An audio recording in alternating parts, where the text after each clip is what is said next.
Let me start by saying this is a safe space. I know we're all hurting. I know that was a tough one as the Packers fall to the Minnesota Vikings, the final score 28-22. It's a safe space. I promise. We're going to talk about this.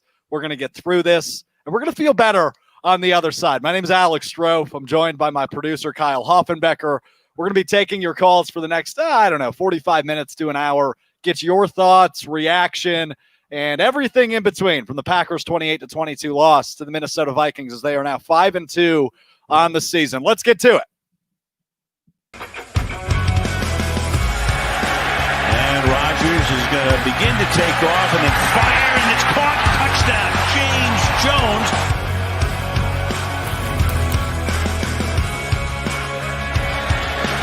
Rodgers with time down the sideline, has his man. Jordy Nelson on his way.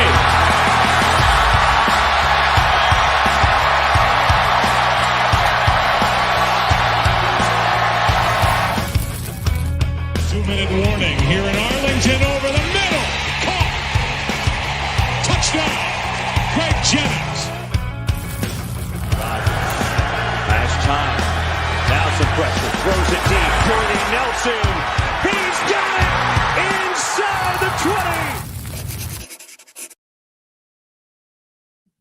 Well, hello. That was not super fun at all, was it? This is the post route on Game On Wisconsin. I'm Alex Strouf. That is producer Kyle Hoffenbecker. And let's talk about it. I said it at the top. This is a safe space. We need to let our feelings out. We need to talk about this tough loss and try to break it down the best way we can. So, Kyle, as we always do every week, let's give you the floor to start things off before you get to answering the phones. What do you take away from this loss as the Packers are now 5-2? There is nothing better than this is a typical Wisconsin sports team loss. You get down big, you make a comeback hope, and you lose it in the end and you break your heart. I mean, that's what happens. It's on brand for Wisconsin sports teams for this to happen. And I want to apologize too. You can see a reflection of my arm there. My camera is cracked. So if you see that, notice that. Hey, don't overthink it. It's okay. Yeah. Some would say maybe I look better. Jacob Westendorf, maybe you think I look better because of that. But anyways, it's an on-brand loss. Should have seen it coming from a mile away. Dalvin Cook's back. Vikings had 2 weeks to prepare for this one and absolutely destroyed our run defense. Looked exactly eerily similar to the NFC Championship game against San Francisco back in January. Crappy, mediocre quarterback does nothing. Yep. Very on-brand loss for the Green Bay Packers, but it can really. I mean, we can start with this. This is definitely the toughest loss and the worst loss of the Matt LaFleur era. That's producer Kyle. He's taking your phone calls. Phone line's wide open, 877-878-7683. Let's get to anything you want to chat about, you want to talk about, whatever you're frustrated with. Try to keep the F-bombs and S-bombs off the air, but I understand the frustration, and I want to make this make sense with you because that was tough, but it did feel like a game, and I see a lot of people in the live chat right now saying this feels like it was coming. We needed to get kicked in the butt. And, divisional losses happen. The Packers obviously didn't take one a year ago, but this year now, their first divisional loss to the Minnesota Vikings, again, a final of 28-22 in this one. And, obviously a lot of this conversation is going to be around the run defense. That's what we keep saying and seeing. And, if you scroll through the cesspool we know as Twitter at all this afternoon, you've definitely had your fair share of fire Mike Pettin tweets because he was bad today again. And this is an inexcusable loss to a bad opponent. And Carlos, who's on the line with me now, he holds that same belief. Mike Pettin might not be the guy. Carlos, you're on. What's up, my man?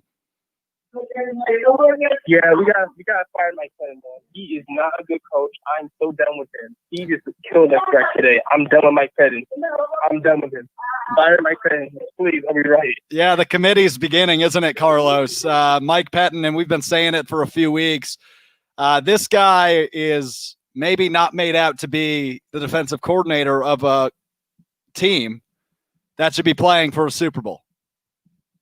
It's as simple as that. I mean, Mike Pettin has really not shown anything spectacular the last couple of years, has he? We always reference last year the defense started out hot the first 4 or 5 games. The Packers started out hot in 2019. We thought this defense might be legit. Same thing this year, you know.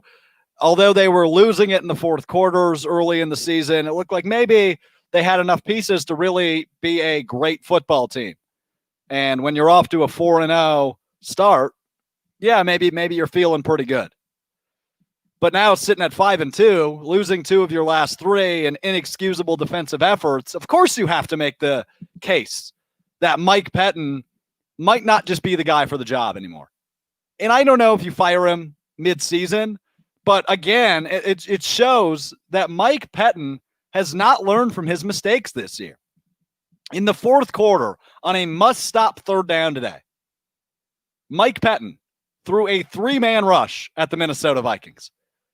On a must-stop third down. They don't stop them on that third down. That game's over. And obviously the Packers did end up losing, but that was a possession they needed to overturn so they could remain in that ball game and potentially win it. But Mike Pettin decided to throw a 3-man rush at the Vikings offense. And assuming, you know, is Kirk Cousins going to burn you, Mike? What are you thinking in that scenario? Luckily, the Packers were bailed out by an offensive holding call on the Vikings, and they did eventually get the ball. We've got more Pettin talk on the line. We're joined by Zach. What's up, Zach? Hey, Alex, I got a question for you. What is going on? Every time it's third down, why are we playing 10 yards off the line? Could you explain that to me? Are we afraid to play press man? Yeah, I don't get it either, Zach. I mean, there's so many unanswered questions, it seems, when it comes to these defensive schemes. And how can't you be frustrated? I understand why we're talking about, you know, Mike Pettin getting exiled from Green Bay after this disappointing loss to a previously 1-win Vikings team. It was bad. It was bad. And Zach's right. I mean, the defensive schemes, when you look at them on TV, even some of us on our couch are saying, the heck is he doing? What the heck is Mike Pettin doing with this defense? A 3-man rush on third down? Have we learned nothing this year? Have we learned nothing? Dalvin Cook is going to continue to have his way with the Green Bay Packers. Dalvin Cook is his best self against the Green Bay Packers. And it was that again today. And we're 2 days away from the trade deadline. And the only conversations we're having are about wide receivers. I mean, we're having some about the defensive line, right? But it seems to me that's more of a priority than wide receiver. But we'll get to the wide receivers later and what we learned here later in the show. But this defense definitely needs some beef. And that's what the Packers are lacking right now. And they're lacking creativity on the defensive side in the defensive scheme. It's not as successful as this offense has been. And maybe you don't expect it to because you've got Aaron Rodgers leading the offense. But this defense is bad. It's not like it's competent. It's bad. I get Dalvin Cook's a top 5 running back. I get it. I totally get it, right? Dalvin Cook, really good running back. We know this. He had a nice game against the Packers again in week 1, but this was a different level. Dalvin Cook scored 4 touchdowns. All 4 touchdowns for the Minnesota Vikings. Dalvin Cook was on fire today, and the Packers consistently for the last several years have not had an answer for Dalvin Cook.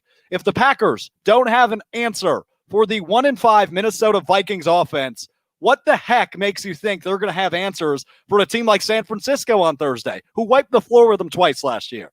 What makes you think the Packers are going to have the answers for a team like Seattle if they see them later down the road? Or a team like Tampa Bay, who wiped them a couple weeks ago? It's time to face the facts, folks. We're halfway through the season, and it's time to start making assessments on what this Green Bay Packers team is.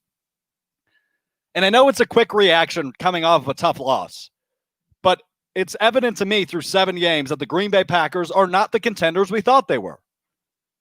Can they get there? Sure. But right now, through 7 games in 8 weeks, the Green Bay Packers don't look like they're going to be contending in the NFC. They don't. It's flat out a fact at this point. What's up, Kyle?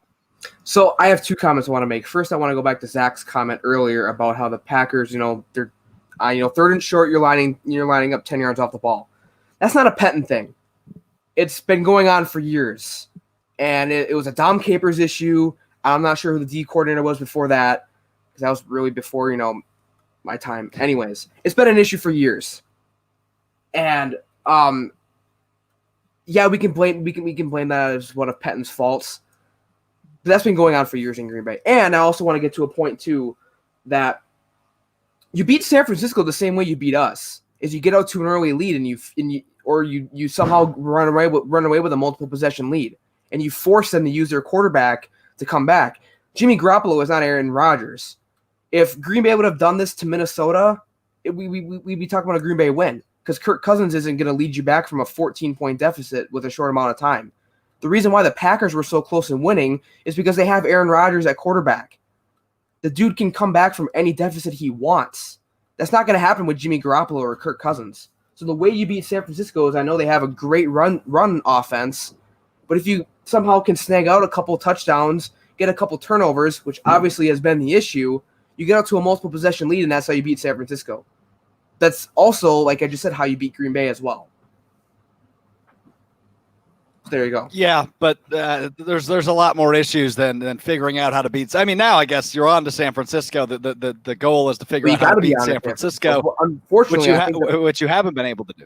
But unfortunately, I think this Minnesota loss just pours salt into the open wound. I mean, this is clearly not the Packers we thought they were 3 weeks ago.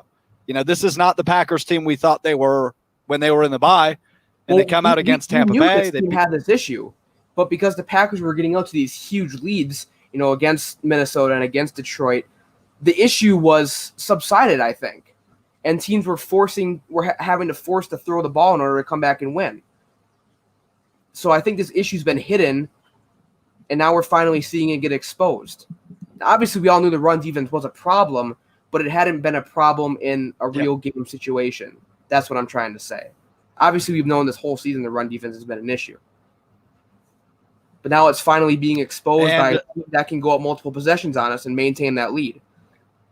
And you mentioned, I think it's funny, and it's important that you mention, right? We knew this run defense wasn't good. I remember when we didn't even know if there would be an NFL season back in August, we were talking about some of the running backs on the Packers schedule. Dalvin Cook twice was the one we kept highlighting, right? You face Dalvin Cook twice. You face Derrick Henry later in the year. You play some pretty darn good running backs, and this is an example of what a good running back can do to your defense. Because if you're suffering and struggling as much as the Packers defense did today against Dalvin Cook, what's your solution down the road? When you face a real offensive line and solid running backs, assuming that Raheem Mostert is healthy down the line. We know he won't be for Thursday, but down the line in the playoffs, if the 49ers have Raheem Mostert, or if you see a team like Seattle and Chris Carson's having a good day. I mean, there are legitimate running backs in the NFC, Ronald Jones in Tampa Bay, another example, that are going to give you legitimate problems. And the Packers don't seem to have the answers for good running backs and really nothing on defense. You saw the injuries to some of the defensive backs, including Vernon Scott, draft pick this year, went out early in this game. We'll have more updates on them later, but it's a defensive issue yet again. And, it feels like a broken record when all we're harping on every season, the biggest issue is the defense can't stop the opposing offense. This is the worst loss of the Matt LaFleur era. This is, without a doubt, the worst loss they've had. I think it beats that Eagles loss in Lambeau over a year ago, the last time the Packers lost in Lambeau. It's worse than that. And this is a team that you cannot lose like this to. You beat them by 9 points by posting over 40 back in early September, and to open the month of November, which is, debatably the biggest stretch of games in the season for NFL teams. Hello. I mean, just tough. Just tough for Green Bay. And again, the defense is continuing to be the issue. Phone line's wide open, 877-878-7683. Producer Kyle is standing by to take those. And if you don't get in right away, wait a few seconds, call back. Sometimes you'll get kicked to voicemail, just how our phone system works. So bear with us if you're calling in and not getting through. But continue to call, please, because I will stay here as long as you guys, anybody wants to talk Packers football.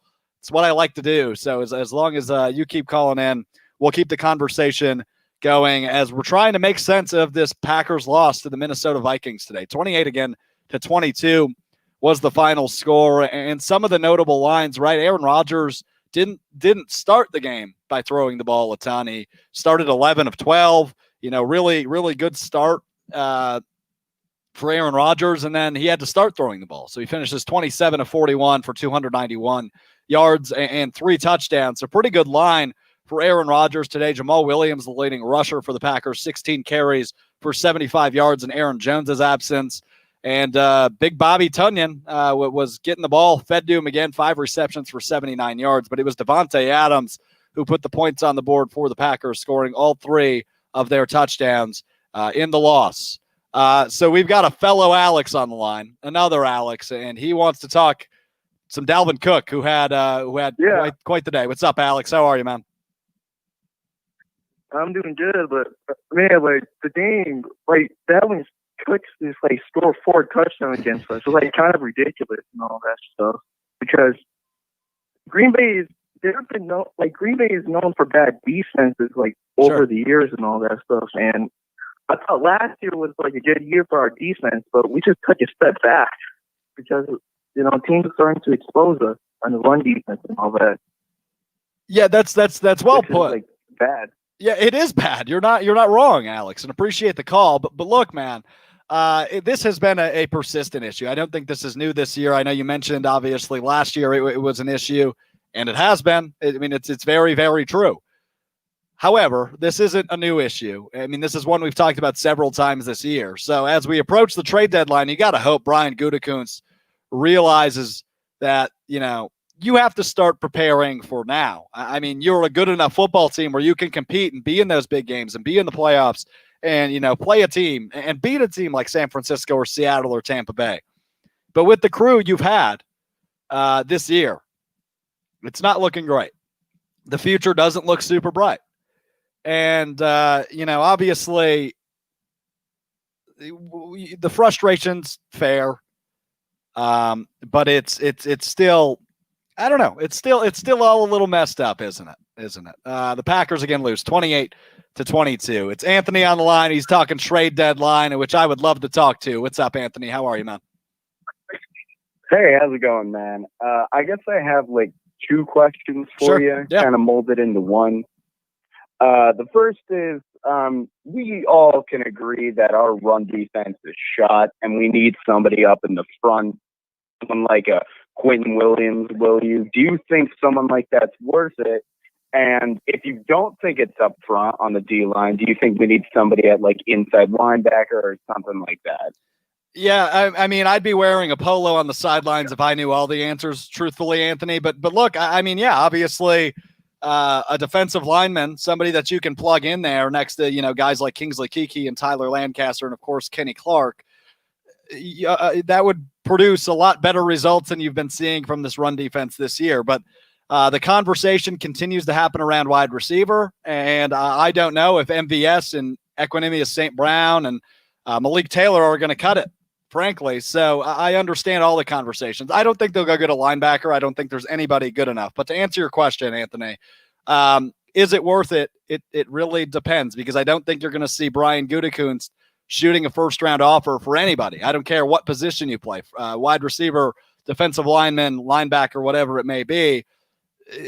Brian Gutekunst isn't going to oversell, or rather over-purchase for somebody at the deadline. It's just not how he works. It's not how he operates. I imagine the most he'll spend is a second or third round pick to get just one piece. So, frankly, the trade deadline is not going to see as much moves for the Packers as maybe we'd like, but I wouldn't doubt them going to get somebody. I don't know where the position is the right answer, Anthony. Before I let you go, man, what are you thinking? Is D-line, is there an answer even right for this trade deadline, Anthony? I honestly think that it first starts in our backup guys, like your Keekleys, your Lancasters, sure, those type of people. You need to have a solid backup before you have that first guy. Because let's say, like we saw earlier this season, Kenneth Clark goes down. Who can make that step up? Who is that next person up? And we might not have to go very far for that. We may already have that fantastic run defense talent on our team that just, for whatever reason, Pettin or Gutekunst or whoever just doesn't trust to be that starter. Sure. And I think it definitely starts with us rather than trading a first-round pick or a third-round pick or whatever. No, you're spot on. And again, well said, Anthony, calling in about the trade deadline. It's sticky. It really, really is. It's really starting to get sticky as well because you just don't know what the Packers are going to do. You don't know how or why they would pull the trigger. The big name is Will Fuller. And, quick, I want to get to what we learned because there's quite a few things that revolve around this trade deadline coming up on Tuesday. The Packers have a game on Thursday, so short week as well against San Francisco, who we've mentioned they've had such trouble with over the course of the last 2 years. And let's start with the wide receivers, okay? Packers are 5-2. They're in great shape. They are. 5-2 still a really good record, and it's still a record you're good with moving forward. But something that has been sort of visible all day and has really proven, the first 3 quarters of this game against the Vikings is Equanimeous St. Brown, Marquez Valdes-Scantling, and Malik Taylor is not going to cut it moving forward. And I know Allen Lazard might return later here in the season. You've got a top 3 in the league, wide receiver, and Devontae Adams, but you need better complements than Equanimeous St. Brown, MBS, and Malik Taylor. What Brian Gutekunst and company showed in the draft was that they are preparing for the future. And while everything is fine with preparing for the future and solidifying success for years down the road, you forgot to focus on this year. And I constantly make the argument where, look at other teams. Are their first, second, third round picks actually making a significant impact? And in many cases, it's not happening. But in some, it is. So this year in the draft, you showed that you're preparing for the future. You drafted a guy like Jordan Love, a guy like A.J. Dillon, who you used minimally when your top running back was out. And, of course, Josiah DeGuara hurt this year. So your top 3 round picks have not been doing a ton of work, and that's okay. But now with the trade deadline here, with the trade deadline being front and center of everybody's attention as soon as your head hits the pillow tonight, Brian Gutekunst needs to prove that he's still in it this year. And I'm not saying go sell the farm. Go trade away all your draft picks for players that can plug in and produce right now. That's not necessarily my argument. I just need Brian Gutekunst to show a sense of urgency. And signing a guy like Seth Roberts isn't doing that, okay? When you're signing a NFL wide receiver to your practice squad, sure, you're getting more depth. You're getting more guys like Darius Shepard in case somebody goes down. I get that. But you need a primetime player. You need somebody who can really plug in and become a number 2 or number 3 option once Allen Lazard returns and make this offense more wide open than it's been. Rodgers clearly trusts the guys in that locker room, but they're not coming through. We saw MBS, has kind of taken a fall from grace since the first couple of weeks, only 1 or 2 catches today. Equanimeous St. Brown was a guy Aaron Rodgers kept going back to, but he still had 2 drops in his first 2 targets. And you cannot have that happen. And both of those drops, crucial timing, and ultimately a turnover on downs is what comes from it. That's hard to recover from when you're down by 2 touchdowns. So the Packers and Brian Gutekunst need to go out and get a deal done. I don't care if it's Will Fuller. I don't care if it's even a wide receiver, but you need something on this offense to open it up a little bit for the Green Bay Packers. It's just this isn't going to cut it at wide receiver. And although I don't know if the Packers are going to be the team that acquires Will Fuller, I am confident he will get moved. The other big takeaway, what we learned today, and I think this was the theme of the first 20 minutes we've been live, the lights are too bright for Mike Pettin. Green Bay is a huge stage, one of the biggest football stages there is in the National Football League. And Mike Pettin has shown time and time again this year, regardless of the game scenario, that he might not be the guy. And we started off with Mike Pettin today. We probably, I mean, I don't know if he's the answer. I don't know if you fire a D coordinator halfway through a 5-2 season. But what he's shown us this year is not quality football. It is not quality defense. It is not equations that are going to lead to a win. It's just not who Mike Pettin is in Green Bay. That's not his identity. His identity is maybe having his team make one or two big enough stops and hope the offense scores a crap load of points. And when that doesn't happen, see the 22 that Green Bay scored today, you're going to lose football games because you're allowing the other running back to score 4 touchdowns and go bananas for over 200 yards. It's just not acceptable. It's just not acceptable for Mike Pettin. It was bad. And I referenced in the fourth quarter that third down run. Ridiculous. Dalvin Cook had a huge day. He's really good against the Packers. Another what we learned. We already knew this. Dalvin Cook is always really good against the Packers. And again, a total of 226 yards and 4 touchdowns for Dalvin Cook. That guy is a running back, and he is damn good. He is damn good. All right, producer Kyle, get back in here. Talk to me, man. I need some sense of sanity for a moment. I'm going to let you talk. I don't even know where the Packers go from here, right, Kyle? I don't. I mean, you've got such a quick turnaround to play a team like San Francisco. I mean, your head's in the dirt right now if you're playing for the Green Bay Packers because you take a horrible divisional loss at home to Minnesota, take that on the chin, and you've got a 96-hour turnaround before you're back out on the field in the Bay Area. You're traveling 2 time zones 4 days from now to play a team that punched you in the jaw twice last year. This isn't feeling like a good week to be a Green Bay fan. It's I was in one of my Packer group chats. We were talking about this was before the game was over. At this point we're on to San Francisco, and I made a joke and I said we're on to Jacksonville because it is not looking good to play San Francisco next in 4 days. It's not going to be a fun game. The only saving grace I have for us playing San Francisco is the fact that they don't have Mostert. They've had some injuries at running back. I know Tevin Coleman is back for them this Sunday, but Jerick McKinnon hasn't been playing well. So they don't have the guys that they had when we played them back in January and obviously last season. They're battered up front, their defense is still very good.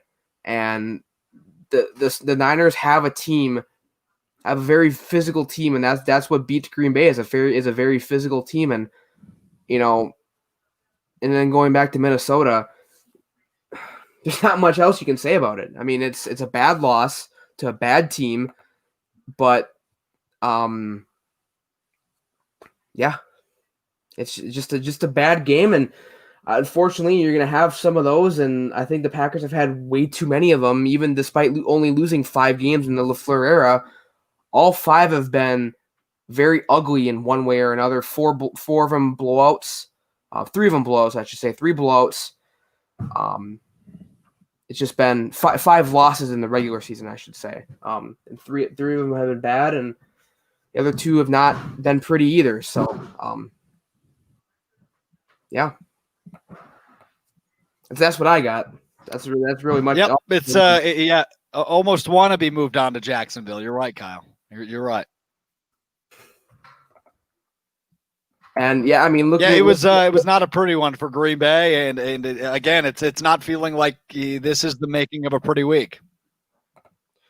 Yeah, I mean, and even looking ahead too, you mentioned earlier we have Derrick Henry coming up late in the season. David Montgomery is not a bad running back for Chicago at all. He's had a down year, but he gets used 15, 20 times a game, and he's really the Bears' offense.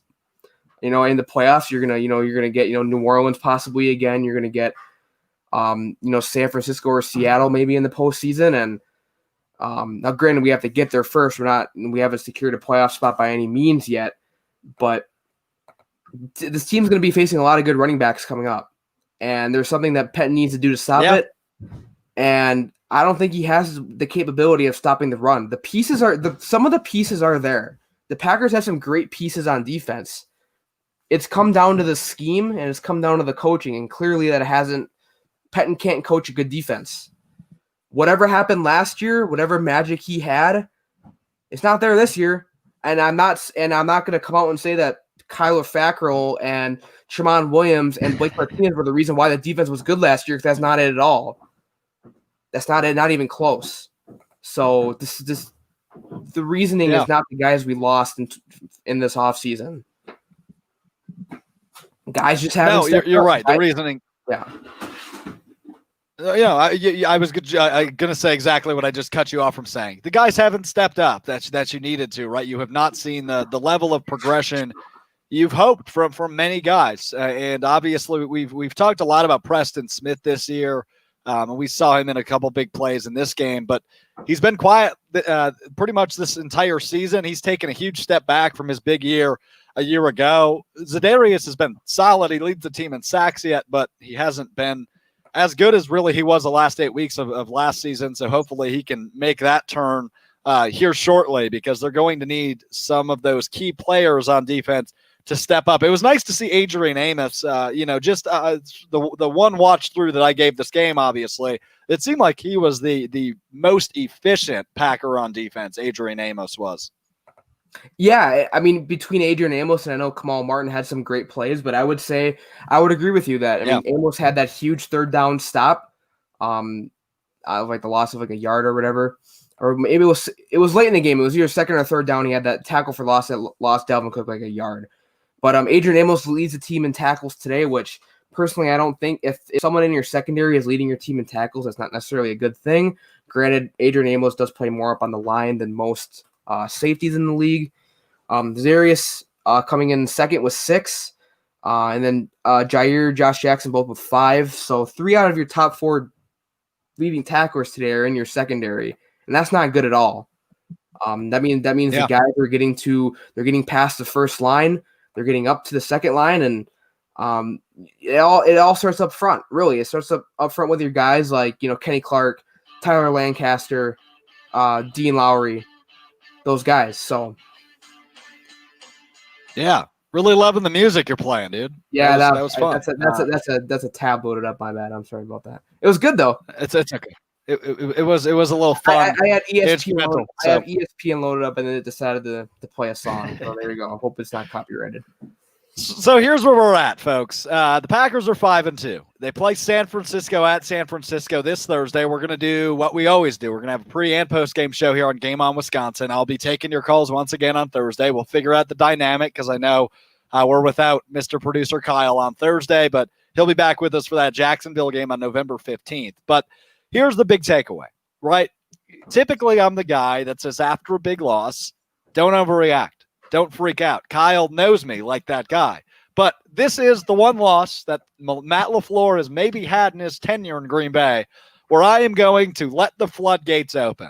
I am going to let you say whatever you need to say. And the one thing that I never allow, and I'm sick of, and I saw a lot of it on Twitter today, was the referees are ruining the game. The Packers lost because the refs were awful, blah, blah, blah. That's a sore loser excuse that you usually hear coming out of Minneapolis. I do want to say, I'm not blaming anything on the refs, but I just want to point out the fact, the people who say that Green Bay get all the calls, those people are really quiet today.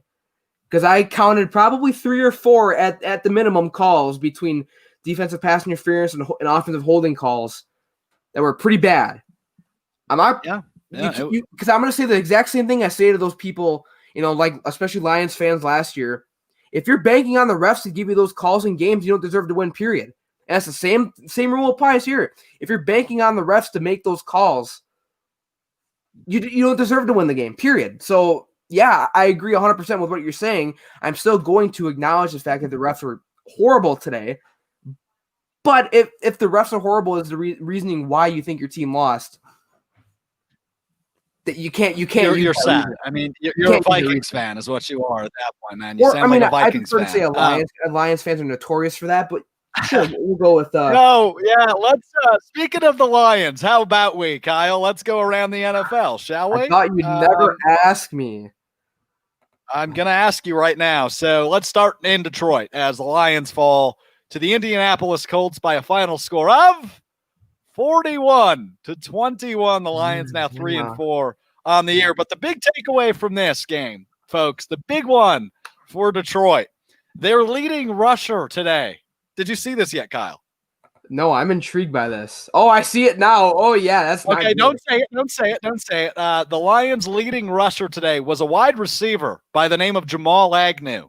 He had 1 carry for 11 yards. For reference, Adrian Peterson, 5 carries, 7 yards. DeAndre Swift, 6 carries, 1 yard. So we can talk about how bad the Packers' rush defense is. At least their rush offense is not as sad as their counterparts over there in Detroit.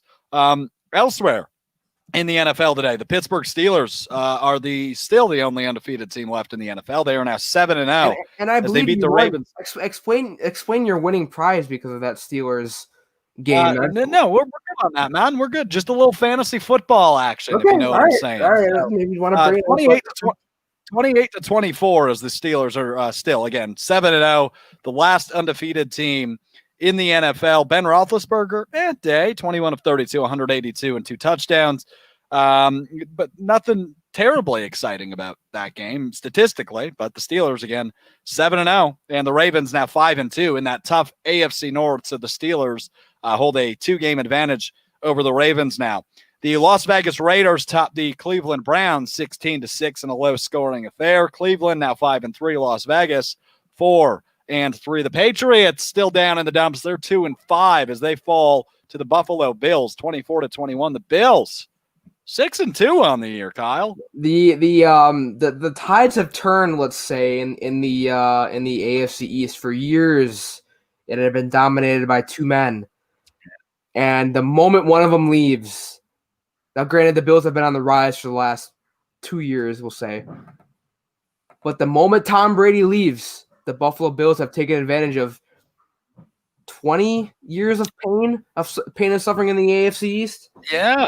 So are we done with the narrative that Tom Brady is a system quarterback? Because he's doing okay.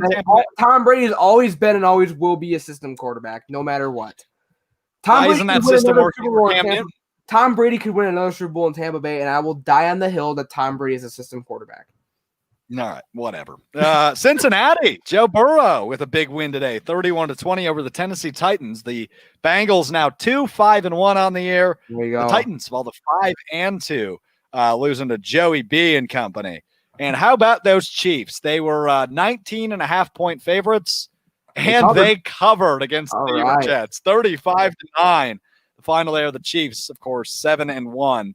And in second place in the AFC. I also see that the Dolphins get the upset. Tua's first start gets a win. Yeah, Tua 28-17 as the. And I believe former Wisconsin Badger Andrew Van Ginkel had a scoop and score in that game as well. There you go. Yeah, Andrew Van Ginkel did score a touchdown for the Dolphins defense as the Rams now 5-3. The NFC is wacky. The NFC is wacky this year. The records are all over the place. Whoever gets that 2 seed in the NFC, it could be Green Bay, could be New Orleans or Tampa Bay. It's not going to be an easy game by any stretch because you're going to face, Arizona, possibly, the Rams, maybe the Bears somehow sneak in. Yeah. The 2 seed, you almost would. I don't want to, come out publicly and say this, but I'm going to anyways. You'd almost rather be the wild card and go and face, New Orleans or Tampa Bay. Obviously, Green Bay might get their butts kicked by Tampa Bay again. But being the 2 seed is not going to be an easy breeze like it's been in the years past where you get, you get the 3 seed or maybe you get the 4 seed.